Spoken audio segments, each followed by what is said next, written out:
आज हम लोग क्या करेंगे, application of ampere circuital law.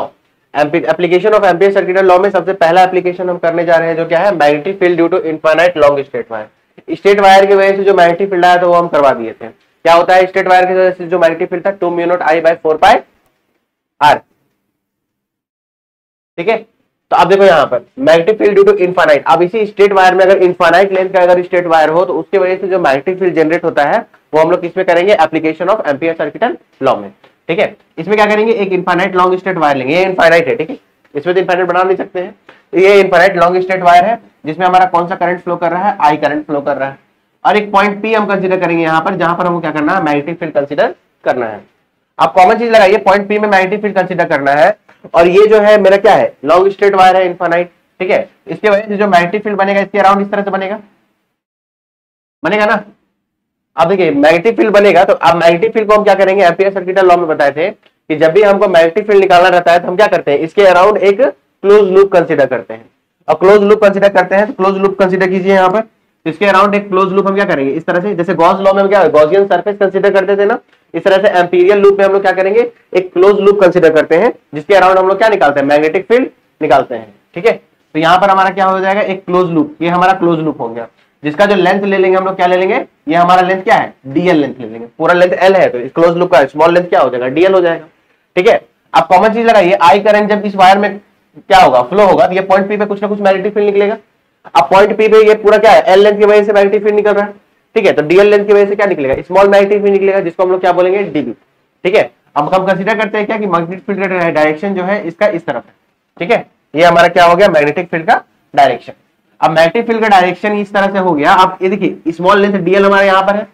ठीक है, और डीएल लेंथ की वजह से जो मैग्नेटिक फील्ड का डायरेक्शन होगा वो क्या होगा, तो आप देखिए हम बताए थे आपको, आपने पढ़ा हुआ क्लास 10th में, क्या पढ़ा था कि किसी भी पर्टिकुलर पॉइंट पे हमको क्या करना, मान लीजिए किसी इसी सर्कुलर फॉर्म में हमारा करंट फ्लो कर रहा है। ठीक है, अब करंट फ्लो कर रहा है, इस पर्टिकुलर पॉइंट पे हमको क्या करना है, करंट का डायरेक्शन पता करना है। तो इसके अकॉर्डिंग क्या करते हैं, एक टेंजेंट ड्रॉ करते हैं।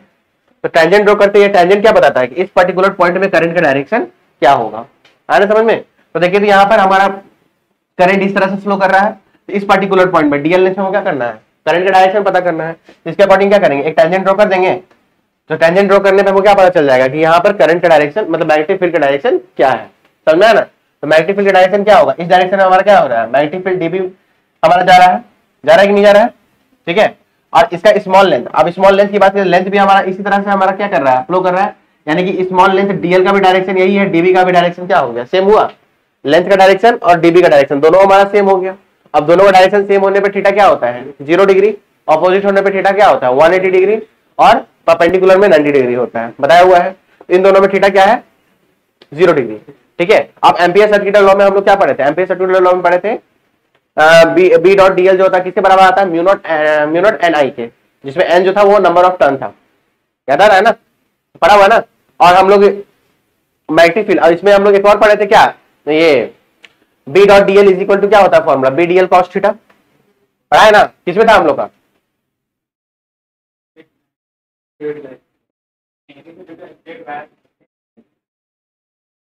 स्ट्रेट वायर कैरिंग करें।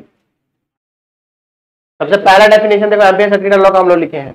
एम्पियर सर्किटल लॉ का डेफिनेशन क्या है, B dot DL is equal to B DL cos theta, इसी का डेफिनेशन ही है ना एम्पियर सर्किटल लॉ का, है कि मैग्नेटिक फील्ड जो है उसका क्लोज इंटीग्रल जो होता है वो क्या होता है, म्यू नॉट एन आई के बराबर होता है। इसमें डॉट प्रोडक्ट हटाते हैं क्या लगता है, कॉस थीटा लगता है, और क्रॉस प्रोडक्ट हटाते हैं क्या लगता है, साइन थीटा लगता है। ठीक है, तो देखो यहाँ पर अगर हम बात करें इस स्मॉल लेंथ की डीएल लेंथ की वजह से जो मैग्नेटिक फील्ड होगा, तो मैग्नेटिक फील्ड का जो फॉर्मूला था हम लोग का क्या था, close integral of B dot DL, यही था।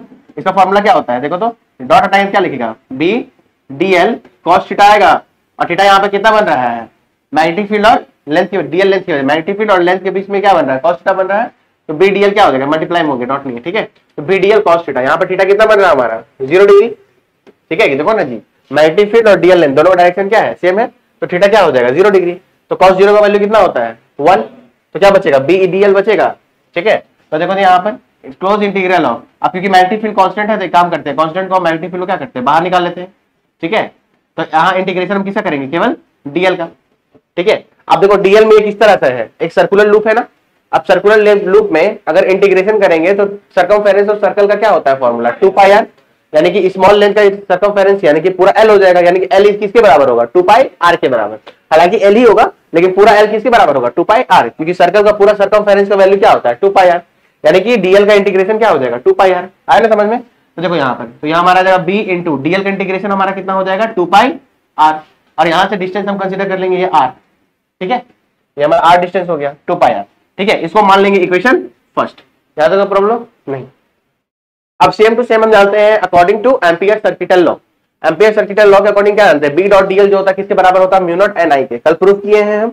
ठीक है, तो आते हैं हम according to ampere circuital law.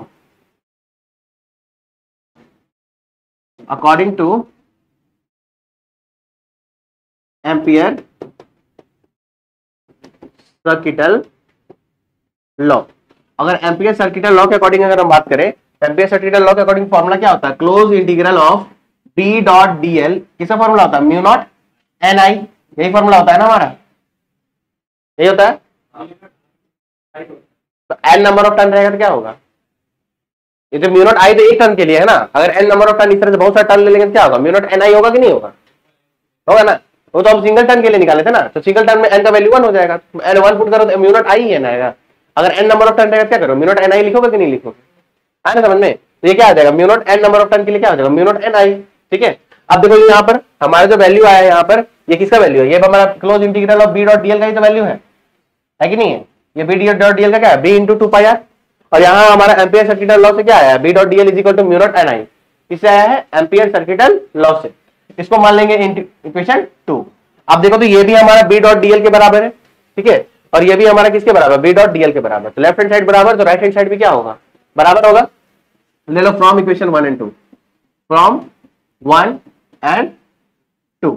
तो फ्रॉम इक्वेशन 1 एंड 2 में देखो तो ये हमारा क्या होगा, b इंटू 2 पाई आर किसके बराबर हो जाएगा, म्यू नॉट एन आई के बराबर होगा। तो ले लेते हैं b इंटू 2 पाई आर, ये बराबर हो जाएगा किसके, म्यू नॉट एन आई के, होगा ना।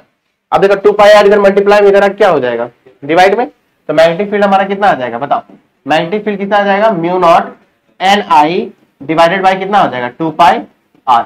ये हमारा वैल्यू आ गया किसका, due to infinite long straight wire की वजह से जो मैग्नेटिक फील्ड होगा उसका वैल्यू क्या आएगा हमारा, उसका वैल्यू आएगा mu not N I by 2 pi R. ये जो आर है क्या है, दोनों के बीच का डिस्टेंस है ना, ये आर क्या है, इन दोनों के बीच का डिस्टेंस। ठीक है, ये हमारा एप्लीकेशन तो पहला एप्लीकेशन है। ठीक है, जिसमें हमारा फॉर्मूला क्या है, mu not N I by 2 pi R. यहाँ तो कोई डाउट,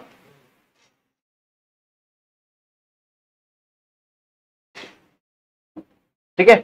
अगर मान लो तुम यहाँ अगर एक वन नंबर ऑफ टर्न लोगे, मतलब जब एन नंबर ऑफ टर्न लिए ना, अब यहाँ एन का वैल्यू तुम चाहो कि एक ही नंबर ऑफ टर्न के लिए निकालते हो, तो 1 नंबर ऑफ टर्न के लिए तुम चाहो तो यहाँ 1 पुट कर देना। ठीक है, तो 1 पुट कर दोगे तो magnetic field single number of turn के लिए क्या आ जाएगा, mu not I by 2 pi R. ये किसके लिए है, ये एन नंबर ऑफ टर्न के लिए है ना, और ये सिंगल टर्न के लिए है ना। ये भी हमारे देखो एनसीईआरटी में ये भी दिया हुआ है, एन नंबर ऑफ टर्न के लिए एन से मल्टीप्लाई कर दिया, बात बराबर है। ठीक है, ये किसकी वजह से निकला हमारा, magnetic field due to infinite long straight wire. अगर इनफाइनाइट लॉन्ग स्ट्रेट वायर रहेगा उसके वजह से जो मैग्नेटिक फील्ड आएगा वो क्या आएगा, mu not I by 2 pi R. N number of turn रहेगा तो mu not N I by 2 pi R. ठीक है, कोई प्रॉब्लम, इसलिए दोनों लिख दिए है ना। एन नंबर ऑफ टर्न जैसे 5 टर्न 10 टर्न इस तरह से बहुत सारे टर्न दिया हुआ है, यहाँ एन की जगह 5 10 जो करना पुट करना चाहते हो कर लेना।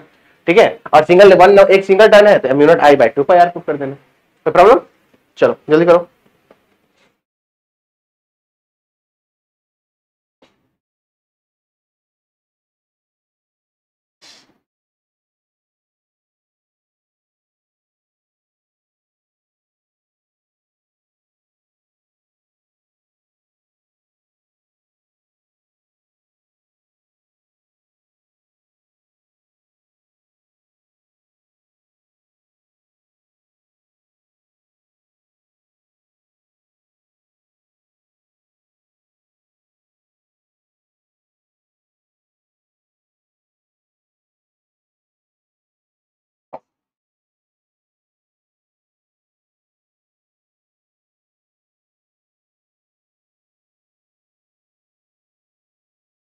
एक काम करते हैं हम पूरा लिखते हैं है ना, पूरा लिख लेते हैं एक ही बार लास्ट में उतार लेते हैं। ठीक है, क्योंकि इसमें हो सकता है टाइम लगेगा अभी है ना, रिकॉर्डिंग हो रहा है एक ही साथ पूरा हो जाएगा, मतलब बीच में 10-15 मिनट रुकेंगे तो फिर दिक्कत होगा, आदमी मतलब वेट नहीं करेगा है ना। तो चलो यहाँ पर तो हम लोग यहाँ पे तो हो गया है मेरा, ये किसकी वजह से आया था, magnetic field due to infinite long straight wire की वजह से।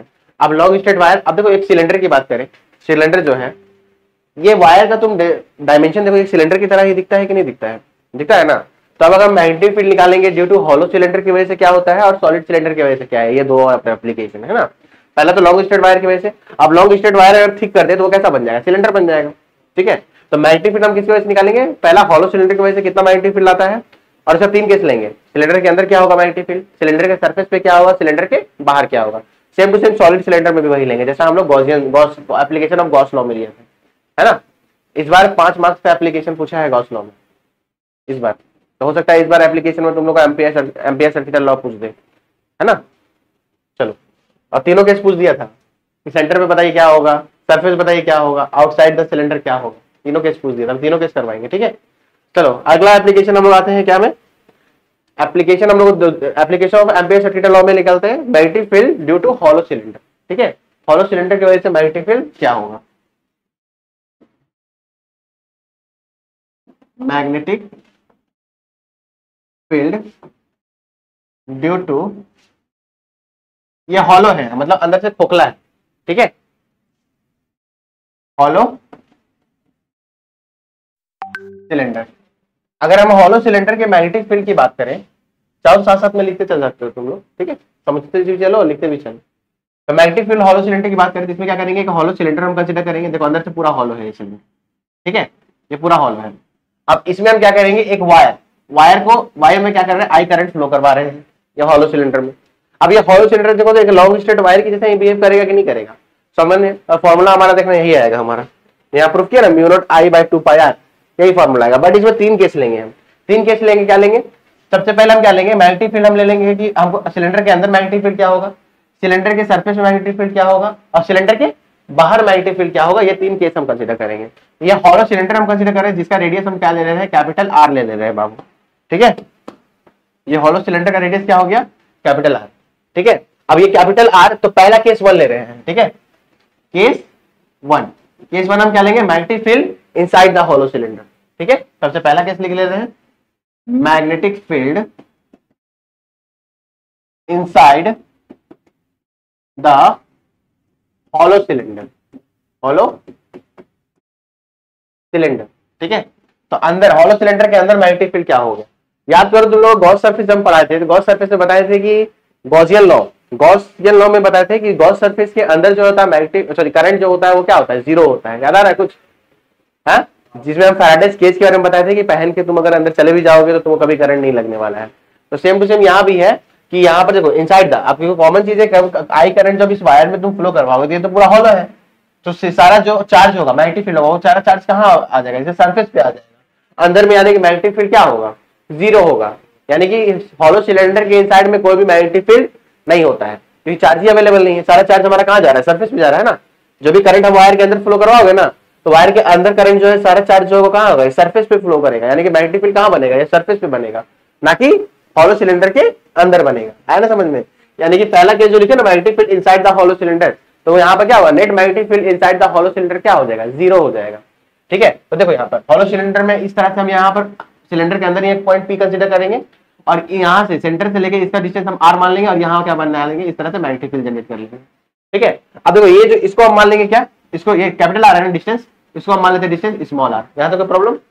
और केस 1 में देखो तो ये स्मॉल r जो है कैपिटल R से क्या है, छोटा है, तो केस 1 में क्या हो जाएगा, स्मॉल r जो होगा वो लेस देन हो जाएगा किससे, कैपिटल R से, समझ में है ना। तो जब स्मॉल r लेस देन था कैपिटल R से, देखो स्मॉल r क्या है, कैपिटल R से छोटा है, तो इस कंडीशन में मेरा मैग्नेटिक फील्ड क्या निकला, 0, मैग्नेटिक फील्ड क्या निकला, 0, ठीक है। अब मैग्नेटिक फील्ड का फॉर्मूला तुम लोगों को बता ही दिए, ठीक है।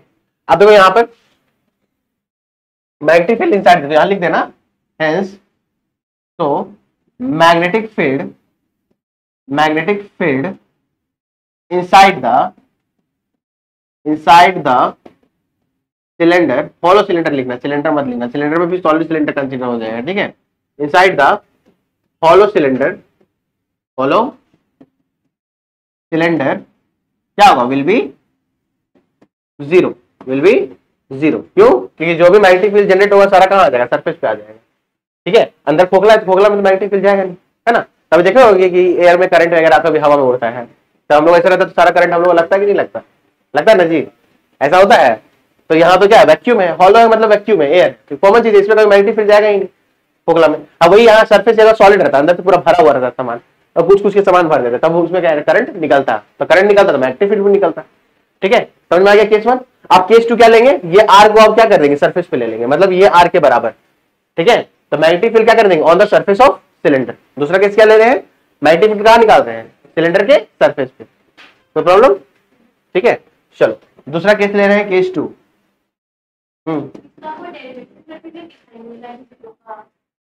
डेरिवेशन यहाँ पर कुछ हॉलो सिलेंडर में है ही नहीं, तो क्या डेरिवेशन कीजिएगा। ठीक है, डेरिवेशन चाहे तो कर भी सकते हैं, बोलिए तो करवा देंगे। ठीक है, डायरेक्ट आपको लिखना है यहाँ पर हॉलो सिलेंडर में। आप कॉमन चीज है, हॉलो सिलेंडर है मतलब अंदर में क्या है, वैक्यूम है।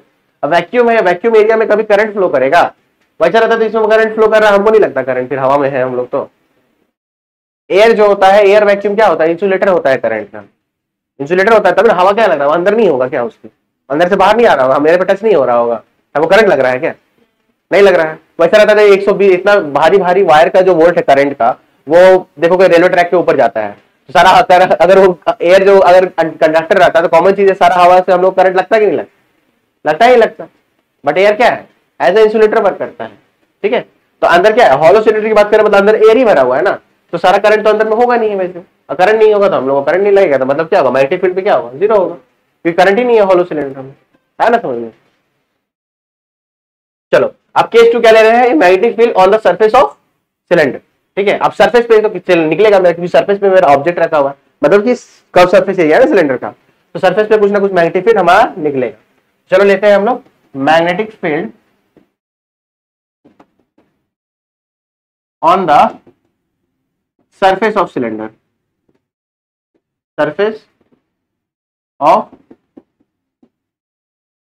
सिलेंडर। तो सिलेंडर के सरफेस पे अगर मैग्नेटिक फील्ड की अगर हम बात करें, तो सिलेंडर के सरफेस पे जो मैग्नेटिक फील्ड होगा उसको हम लोग निकालेंगे। ठीक है, हॉलो सिलेंडर का मतलब समझ में आ गया ना आप लोग को, उसमें कोई डाउट अगर पूछ सकते हैं, नहीं ना। अब निकालते हैं on the surface of cylinder. अब तो सरफेस ऑफ सिलेंडर में फॉर्मूला हमारा क्या आया था मैग्नेटिक फील्ड का, बताओ।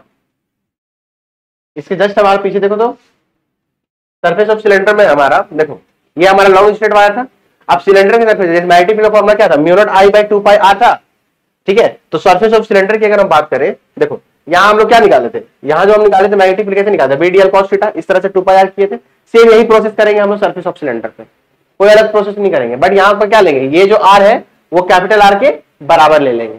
ठीक है, क्योंकि देखो यहाँ पर सिलेंडर के सरफेस पे जब निकाले हो तो ये आर को तुमको यहाँ लाना होगा, है ना, और ये आर जो है ये क्या होगा, कैपिटल आर के क्या होगा, कंडीशन में बराबर होगा कि नहीं होगा, होगा ना। तो यहाँ पर कंडीशन क्या ले लेंगे, स्मॉल आर जो होगा वो बराबर होगा किसके, कैपिटल आर। कोई प्रॉब्लम। अब सेम प्रोसेस करेंगे जैसे हम लोग पीछे किए थे, कुछ अलग नहीं करने वाले हैं। ठीक है, तो देखो सरफेस ऑफ सिलेंडर में अब इससे वही प्रोसेस कर रहे हैं। तो मैग्नेटिक फील्ड हम जानते हैं कि मैग्नेटिक फील्ड का जो फॉर्मूला होता है close integral of B dot DL, क्या होता है फॉर्मूला, इसको तोड़ोगे क्या होगा, बी डीएल कॉस थीटा, और थीटा तो हम बता ही दिए क्या होता है, 0 डिग्री होता है, क्योंकि डीएल और मैग्नेटिक फील्ड का डायरेक्शन क्या होता है, सेम होता है। ठीक है, तो इसका मतलब क्या हो गया, यहाँ पर बी को बाहर निकालो तो इंटीग्रेशन किसका होगा, डीएल का।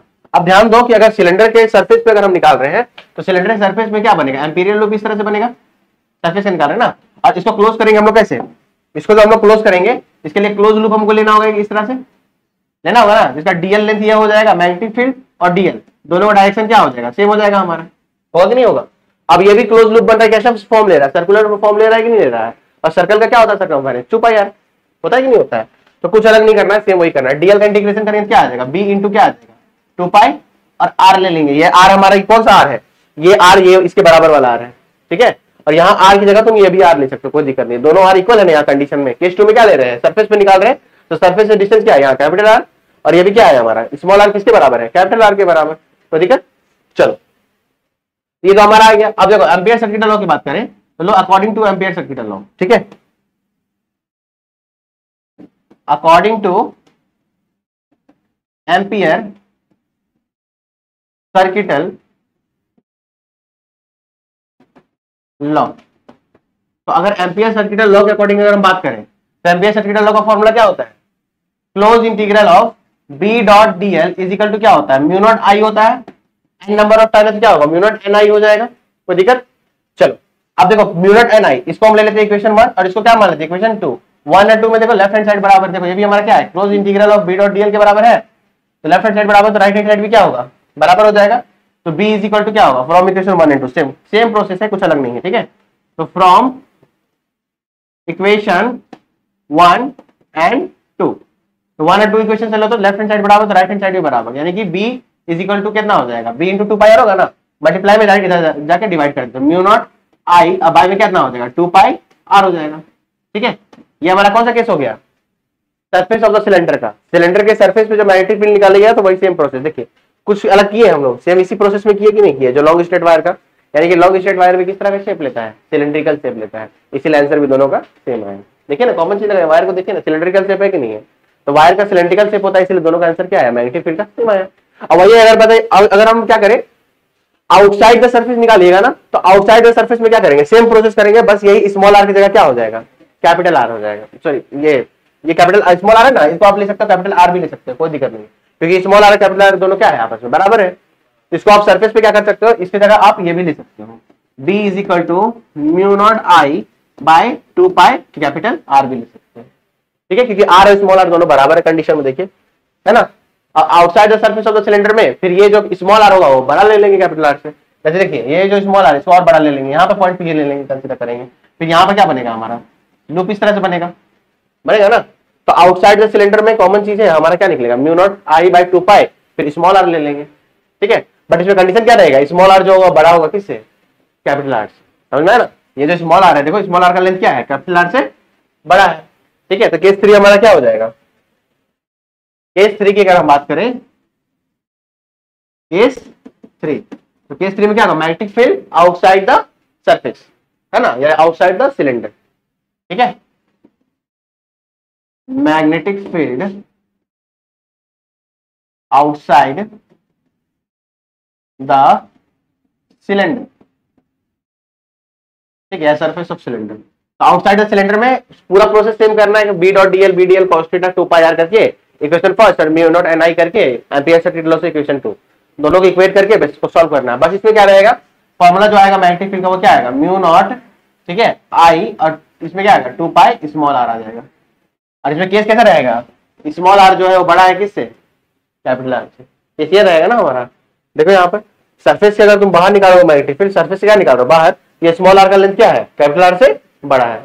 बस यहाँ पे याद रखना है किसमें स्मॉल आर बड़ा है, किसमें कैपिटल आर बड़ा है, यानी कि इनसाइड द सिलेंडर में क्या था, स्मॉल आर कैपिटल आर से छोटा था, सरफेस पे क्या था, दोनों बराबर था, और आउटसाइड में स्मॉल आर कैपिटल आर से बड़ा था। आया ना तीनों केस समझ में। अब देखो इसका हम लोग ग्राफ भी आता है एग्जाम में, से ग्राफ तुमको बताते हैं। देखो ये हमारा ग्राफ है बना रहे हैं, ठीक है। देखो बाबू ये हमारा एक्स हो गया, ये वाई एक्सिस हो गया। अब देखो इसमें सरफेस पे तुम लोग जैसा फॉर्मूला है कि मैग्नेटिक फील्ड और ये आर क्या है, डिस्टेंस है, ये एक दूसरे के क्या है, इनवर्सली प्रोपोर्शनल है। इनवर्सली प्रोपोर्शनल मतलब डिस्टेंस ज्यादा होगा तो मैग्नेटिक फील्ड क्या होगा, कम होगा। तो देखो इन तीनों केस में मैग्नेटिक फील्ड मैक्सिमम किस में होगा, सरफेस पे कि सरफेस के बाहर की इनसाइड का। इनसाइड में तो मैग्नेटिक फील्ड ही नहीं है। अब बताओ सरफेस पे होगा कि सरफेस के बाहर होगा, सरफेस पे होगा, क्योंकि इसमें डिस्टेंस ज्यादा है ना।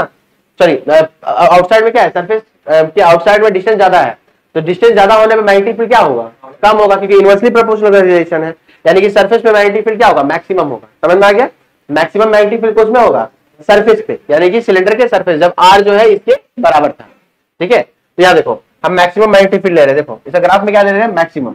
3 केस था हमारा, जब क्या था स्मॉल आर जो था छोटा था किससे, कैपिटल आर से। दूसरा केस में क्या था, स्मॉल आर बराबर था किसके, कैपिटल आर के। तीसरा केस क्या है, स्मॉल आर जो है वो बड़ा है किससे, कैपिटल आर से। ये हमारा कौन सा केस है, आउटसाइड द सिलेंडर वाला, ये सरफेस ऑफ द सिलेंडर वाला, और ये इनसाइड द सिलेंडर वाला। और कौन सा सिलेंडर, हॉलो सिलेंडर, ठीक है।